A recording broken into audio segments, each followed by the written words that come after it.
Hey, look, you put the camera on me. I want to say Chris looks like Tommy Lee Davidson. A tall Tommy Lee Davidson.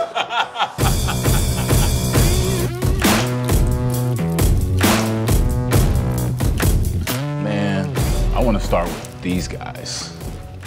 I mean, we all have a connection, you know, to this city, to each other in some kind of way. At least for me, it's funny being in this scenario now after, you know, moving on to Miami from this town and then coming back in a different capacity, but seeing how everybody has been successful in their own ways.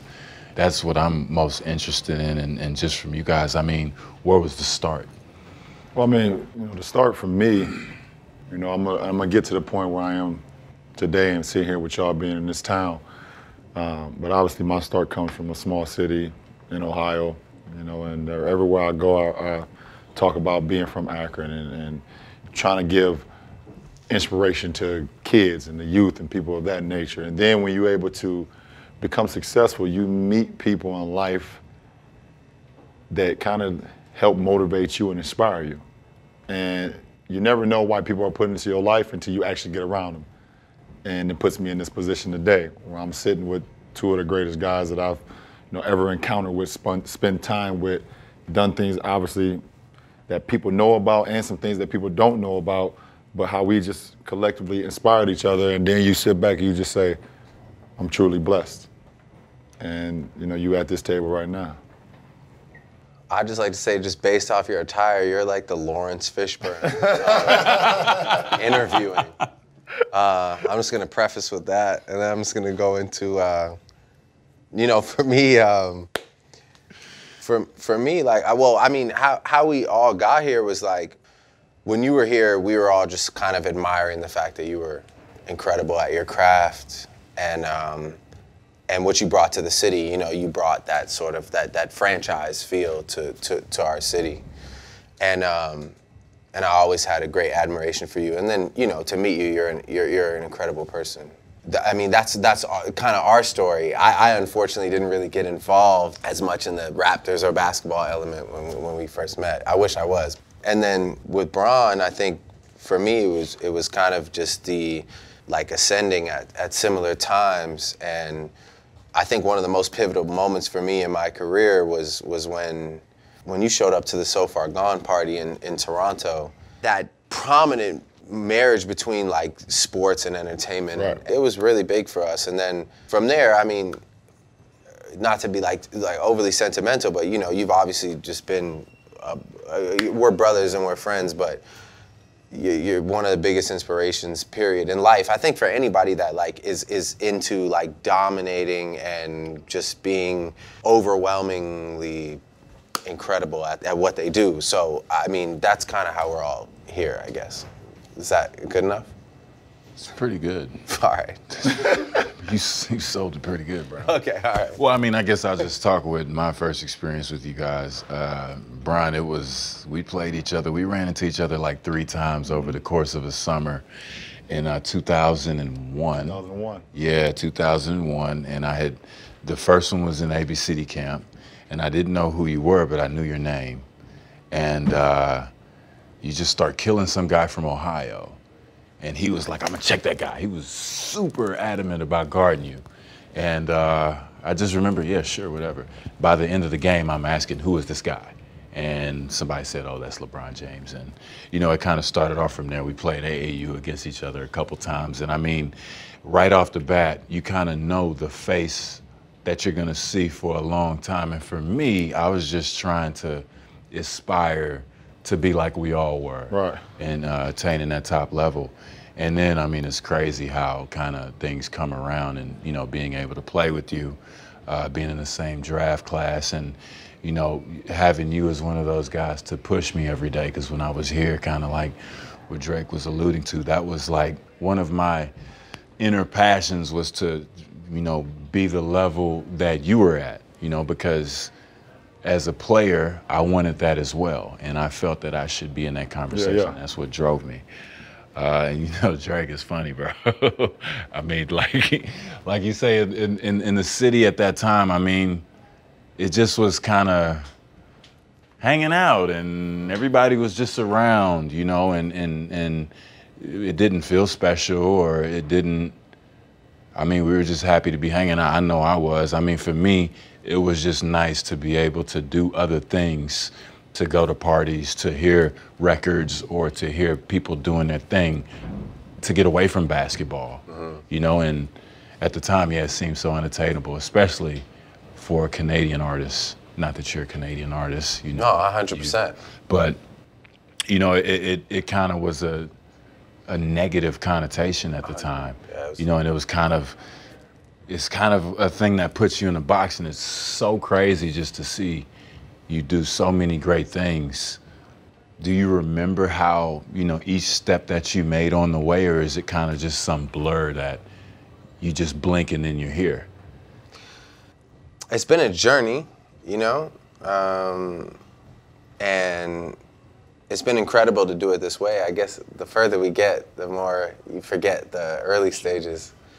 Even when you talk about just being like, you were not from here, but you were a Canadian basketball player, right? Yeah. You know, so it's tough to feel big. It's tough to feel. There was a time where it was really tough to feel like we could ever transcend that, so like that actual literal border. It was tough to get over that border. Now I think we've developed like a whole new monster over the years. I think we probably have some of the most passionate, prideful fans. You know, we have a city that is so proud, and we have like a bunch of people that are, you know, beyond diehard for not only basketball, but just for like everything that the city stands for. For sure, Toronto is one of the only place that no matter where I go in the world, I meet somebody from Toronto. Yeah. Everywhere I go. And they'll always tell you that they're from there, and they'll always draw the parallel, like, oh, I'm from Toronto, and they'll look at you like, recognize me, because we share that bond in life. So I think as a city, we've all been on that journey for a long time, and I think maybe in the last, I mean, obviously, I think it started with Vince. I think it graduated to you, and then I think now we've gotten to a place where we've even created stars, you know, guys that have been on the team that maybe have gone to other teams after and wouldn't be stars, but they were stars here, or they felt like stars here. I think that now we've gotten to a point where if we were to ever get at this stage in basketball, that thing, that thing, you know what I'm saying? If we were to ever get that guy, if you ever had but honestly though, not joking around, but if you ever had a LeBron that came here and played, I think you would see something that you've never seen before. You know, Yeah. The city is so appreciative of the efforts put forth.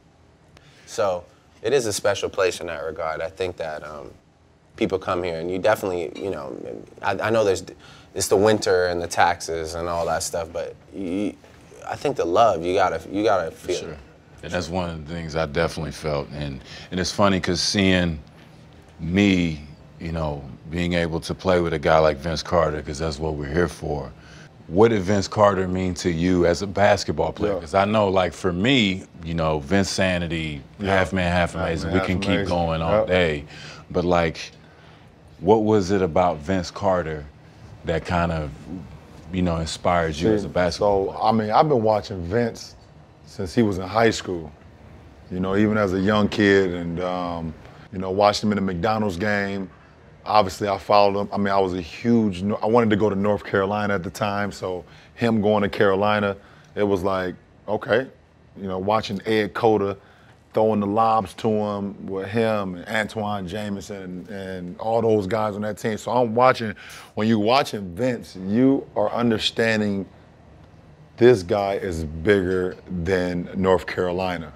He's the guy in a college game that gets about 12 to 14 points, but he has no business out here on this court. Yeah, for sure. He's out here just straight up. He's just straight for the conditioning. And when he gets to the next level, whoever gets him is gonna be special. So, for me and for all of us, it's something about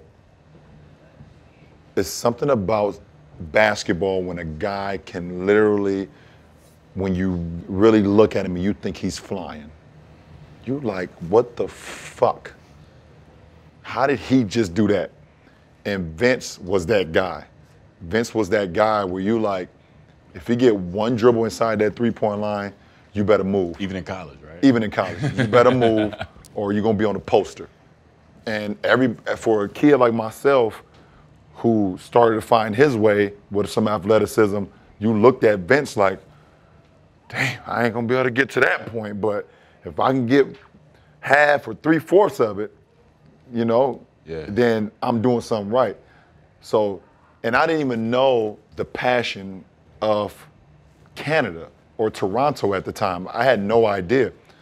I just knew that what he was doing was something that the game really, we seen Mike fly, we seen Doc fly, and Dominique, we seen him, you know, fly, we seen Clyde Drexler fly.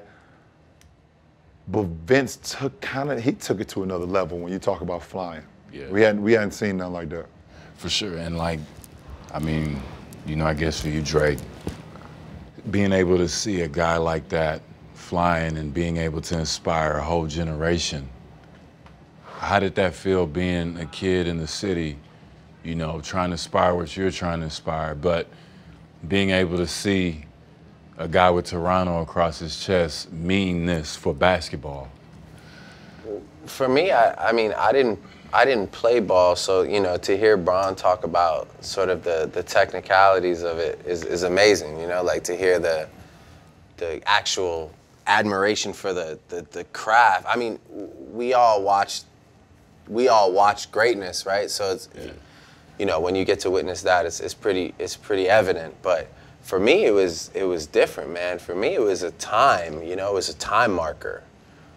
Because when Vince was popping in the city, we had nightclubs that seemed larger than life. We had celebrities coming to our city and performing that would have never been here before.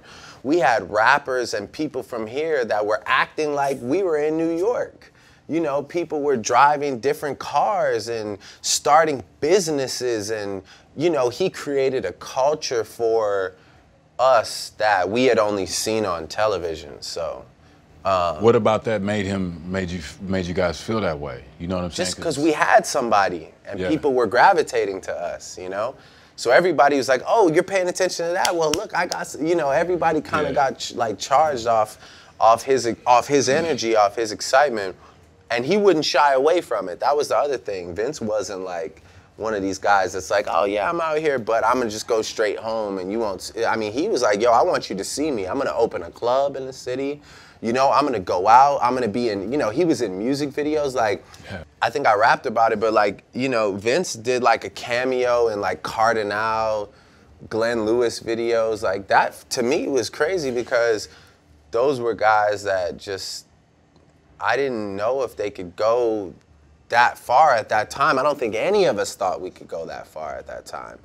And the next thing you know, we got Jay-Z performing in like a parking lot for Rock the Caravana, which like we had never heard of in our life, but they just created an event around our city because we just had excitement. We finally had something, you know, and that's kind of what I talk about or that's kind of what I mean when I say like, you know, when you give this city something, they're gonna make it into everything. For sure. You know? For sure. That's, you know, it's funny you say that, man. It's like one of the main things that for me as an athlete,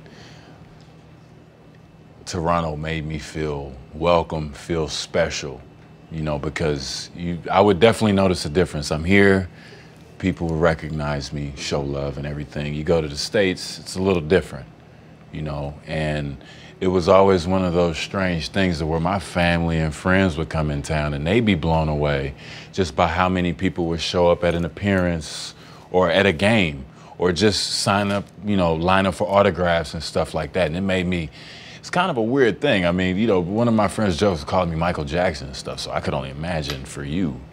Well, you look like Blade right now.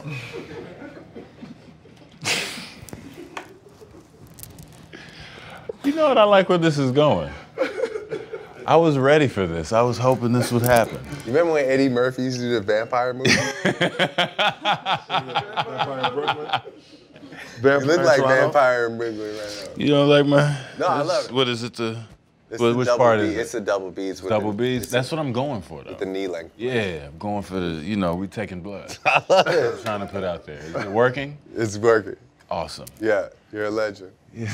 Big time. And I like the, the one chain, small medallion. Setup. Very Marvin Gaye. Yeah, thank you. Turtleneck. Thank you. Super dope. Yeah. Thank you. Brian got, Why do I Brian- get thrown in this? I'm over here quiet. Brian got 3 crests. Why do I get thrown in this? What does each one mean? I mean, I don't. Toronto, couldn't just Ontario. be one in the center. It couldn't be one Canada. big one. It couldn't, like. 3 crests is the Carter effect. Yeah. Perfect segue. Yeah. So we're doing, you guys are doing this film about this moment in time, about this guy. How is it to be able to, one, have the means and have the vision to creatively put together something like what we're about to see? Because for one, I mean, me as an athlete and as a black man, to let's be honest, Toronto International Film Festival doesn't have a lot of color in it. And if it does, it's probably something that doesn't fit this genre. How does it feel to be able to give back in this kind of way and be creative at the same time? We give all the credit to Vince, first of all, because he is the guy who, at the end of the day, is responsible for this film even coming together. I mean, without his passion for the game, without what he was able to accomplish both on the court, but also to be an inspire all the people that was here in Toronto at the time, the film wouldn't be able to even be possible. But to go to the surface of it, for myself and for Drake, we have creative minds. And yes, we know what our moneymaker is and we know what we do, but our minds are beyond what we do, and we are blessed to have outlets and people that allow our minds to be able to create opportunities like this and to be able to bring it to the people. So I think that's what ultimately it comes down to. And to give you another Vince story one more time before I give the mic, no pun intended, to Drake, Vince had kids actually believing that they can jump if they put on a pair of Nike Shocks. Very true. Did I have a pair? You had a pair? I absolutely You had the white and green. I had white. No, I had everybody white didn't green. have a pair. Everybody had a pair. I didn't have a pair till I got Listen, drafted. I had a pair. Listen, Vince really had you believing that the shock technology in those shoes would make you jump 100%. like that. No, 100%. It's not a lot of, you got MJ Air. Yeah. To make you believe Air. Yeah. You got Vince with shock. You got cross trainer with Bo. You got a little something with me, but this ain't about me. We double air over here. 360 airbag plug, We soft do plug. the 3 straps. Yeah, It's just you know, like, we in here. But he Getting more really had you aggressive. believing. He really had you believing that, man. Yeah. He really had you believing that. What was Nah. your first pair, though? What was your first pair? Mine was the The black, the black black and the silver with the joint? Raptor color. Raptors color. The shock was I in, didn't get them till the 2s. the shock White was in and red. silver. What were they in your locker when you got drafted? Yeah. Look. I got you. What do you want, Chris? The first thing I want. Anything I can want, I want the writing where it is, bro. Yeah. Make it happen. Yep. Yeah. You know what's so funny? I remember it was all that, and then there was another shoe at the time. Like they were trying to sell. This was like before like people really had like capability to like research stuff. Don't tell me the shrimp shoes. You remember like they used to sell the shoes that you used to be able to like dunk better in? the shrimp shoes. All white, orthopedic looking shits. With the But like donut they with said, like Velcro. they said, and Vince was like, "I'm gonna strip these down. I'm just gonna give you, Yeah, just literally, I'm gonna give you 2 pieces of plastic on each side. Dunk like me." straight up. Yeah.